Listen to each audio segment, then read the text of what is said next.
পাতাটাকে নিয়েছিস না? আমি পাতাটা এখানে রেখেছি, তুই নিয়েছিস না? দে পাতা দে, পাতা দে। এই তো কিরম খসড়া বিদ্যা দেখেছো? পাতাটাকে দেখো, পাতাটা আমরা খাবো বলে নিয়েছি। দেখো এতে পাতাটা আমি রেখেছি এখানে, পুঁই শাকের পাতাগুলো তুলে রেখেছি খাবো বলে। দেখো পুঁই শাকের পাতা দে।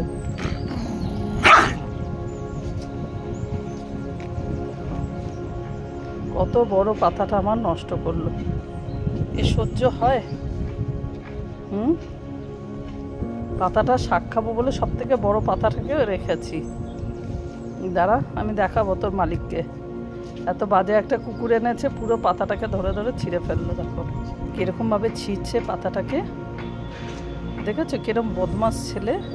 পাতাটা আমি রেখেছি, যে বড় বড় পাতা পেয়েছি পুঁই শাকের, আজকে রান্না করব। ডাঁট রান্না করবো না, পাতাগুলো নেব। আর বাঘের কাছে ছাগল পোষানি বলে না, আমি ঠিক সেই কাজটাই করেছি। এইখানটাতে দেখো পাতাটা রেখেছি, ঠিক এইখানটাতে আমি পাতাটা রেখেছি। আর লিওর হচ্ছে আমাদের সবসময় বদমাশি বিদ্যা। দেখো পাতা ওখান থেকে নিয়ে এবারে দেখো, দেখো বলেছি না এটা আমাদের অ্যানাকোন্ডা, গরু ছাগল সব। ও কুকুর না, ওর ভেতর যার জন্য তো দেখো না সিম্বা কামড়ায়, ও ব্যাগ কামড়াতে পারে না কেন? তো কুকুর না, ও তো গরু ছাগল সব আছে। আবার গিলে খায়। অ্যানাকোন্ডা কীভাবে পাতাটাকে ছিঁড়ছে দেখো, ধরে নিয়েছে কীভাবে, দেখো বসে বসে ছিঁড়ছে। আর এই টেবিলটা বানিয়েছি আমরা চাটা খাবো বলে। এটা ওনার জন্য সুবিধা হয়েছে, এটাকে উনি একদম ওনার গদি বানিয়ে নিয়েছে। সকালে আসলে এখানে লাফ দিয়ে উঠে যাবে। বুঝেছো কিরমভাবে পাতাটাকে ছিঁড়ছে দেখো, কত সুন্দর গোটা পাতাটা দেখো। আমি আরো বড় বড় দেখে পাতাগুলো ছিঁড়লাম পুঁই শাকের।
অনেক আলু এখনো রয়েছে, এর আগে 4-5টা ফেলেছি।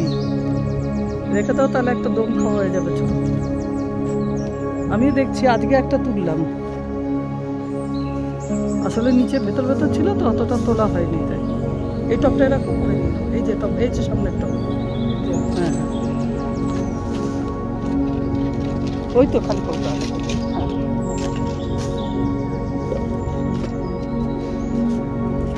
আর আলুগুলো কিন্তু নষ্টও হয়নি। এর আগেও তো 4টে আলু ফেলে দিলাম, ভেবেছি 1-2 করে, দেখছি অনেক আছে।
ভাঙবে না তো?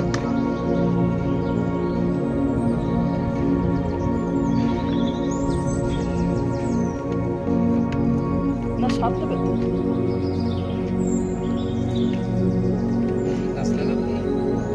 মাটি সময় যদি তোলো তাহলে লাগে তো নীলকণ্ঠ,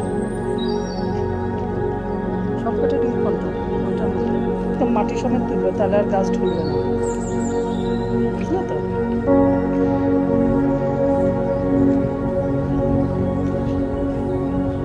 বেশি দিতে হবে না, পরে আমরা মিটিয়ে